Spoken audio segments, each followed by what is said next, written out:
Bonjour à tous, c'est Gaëz Deju. Si vous avez cliqué sur la vidéo à la recherche de frissons, vous allez être servi. Aujourd'hui, je vais revenir un petit peu aux sources. C'est le type de trait d'horreur que ça fait longtemps que j'ai pas raconté, puis j'ai trouvé ce témoignage, puis il m'a super plu. Du coup, j'ai voulu vous partager. Si vous êtes nouveau sur la chaîne, n'hésitez pas à vous abonner, puis likez la vidéo si elle vous plaît et partagez-la, pourquoi pas, ça peut aider. Bien sûr, j'arrêterai pas de vous remercier assez pour vos abonnements et vos beaux commentaires.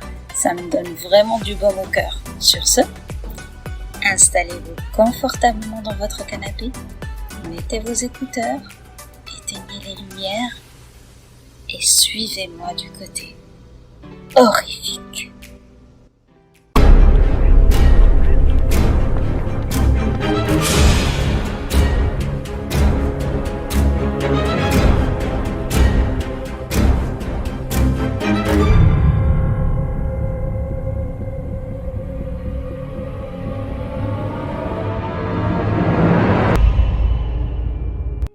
Je m'appelle Sandra.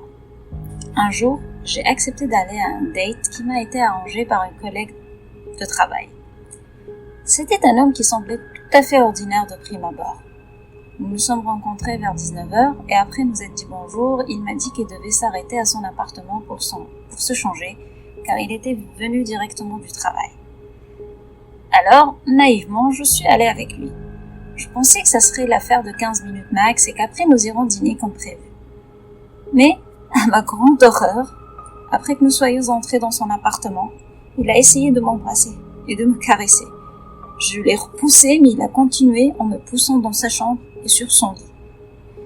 Je criais, j'ai résisté et j'ai fait de mon mieux pour le repousser. J'avais peur de ne pas être assez forte pour arrêter ce type. J'étais terrorisée et je me sentais totalement impuissante. Et les larmes me montaient aux yeux. Juste au moment où il a déchiré le devant de mon chemisier, son colocataire est entré. Et, voyant ce qui se passait, il l'a frappé au visage à plusieurs reprises et lui a crié de s'éloigner de moi, ce qu'il a heureusement fait. Le colocataire me prit la main et me conduisit hors de l'appartement.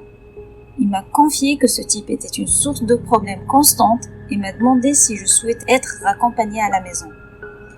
J'ai acquiescé. Avec le recul, je sais que j'ai pris un autre risque, mais sur le moment, j'étais tellement traumatisée que tout ce que je voulais, c'était de m'éloigner de cet endroit et de ce taré. Heureusement pour moi, tout s'est bien terminé cette nuit-là. Ce gars était vraiment gentil. Il m'avait sauvée et je lui ai dit à quel point j'étais reconnaissante. Il m'a assuré qu'il allait signaler ce type à la police, car ça s'était produit plusieurs fois avant ça, alors qu'il était son colocataire. Mais attendez, ce n'est pas la fin. Eh bien, environ 2 semaines plus tard, j'étais invitée à une fête près de chez moi. J'ai eu l'impression que quelqu'un me suivait sur la route car une voiture prenait exactement le même itinéraire que moi. Ça m'a donné des frissons, mais je me suis dit que j'exagérais, que ce n'était probablement qu'une simple coïncidence. Après tout, peut-être que la personne allait à la même fête que moi. Je suis arrivée à la fête complètement safe, j'ai passé quelques heures là-bas, puis après, j'ai quitté la fête pour rentrer chez moi. J'ai commencé à conduire sur les 3 kilomètres qui me séparaient de ma maison, quand j'ai remarqué cette grosse voiture, celle que j'avais vue en allant à la fête plus tôt. Elle me pistait. J'ai regardé dans mon rétroviseur pour essayer de distinguer le visage du conducteur, et devinez quoi ? C'était le même gars qui avait essayé de me violer il y a 2 semaines. J'ai alors appuyé sur l'accélérateur pour essayer de le distancer, puis j'ai changé mon itinéraire parce que je ne voulais absolument pas qu'il sache où j'habite. Une fois sur l'autoroute, j'ai accéléré encore plus et j'ai même pris une sortie à la dernière minute pour essayer de le semer. Ça n'a pas fonctionné. Je me suis retrouvée à tourner au hasard et à pleine vitesse dans des rues dans un quartier résidentiel, toujours pour essayer de le semer. Sans succès, bien sûr. Puis heureusement, il y avait une patrouille de police dans ce quartier-là, qui a allumé ses sirènes car ils étaient témoins d'une vraie course-poursuite. La police m'a alors interpellée. Et en baissant ma fenêtre, je tremblais de peur. Et je leur ai demandé pourquoi ils n'avaient pas poursuivi le gars qui me traquait.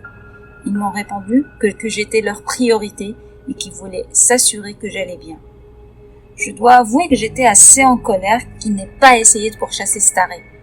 Heureusement pour moi, ce malade ne savait pas où j'habitais, et je ne l'ai plus jamais revu.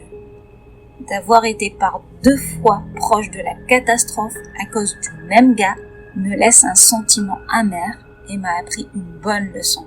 C'est de ne jamais être crédule. Voilà, c'est déjà la fin du thread. J'espère que l'histoire vous a plu. Si c'est le cas, n'hésitez pas à me puncher ce pouce bleu et abonnez-vous à la chaîne si vous n'êtes pas encore abonné. Puis partagez la vidéo si l'envie vous prend. Et dites-moi en commentaire ce que vous en pensez. Si vous avez peut-être vécu des choses pareilles, j'aimerais bien le savoir, racontez-le-moi en commentaire ou venez me le dire en Instagram si vous voulez, en privé. Je serai ravie d'en discuter avec vous et découvrir vos propres expériences. Sur ce, je vous dis à très bientôt pour un nouveau thread bien frissonnant.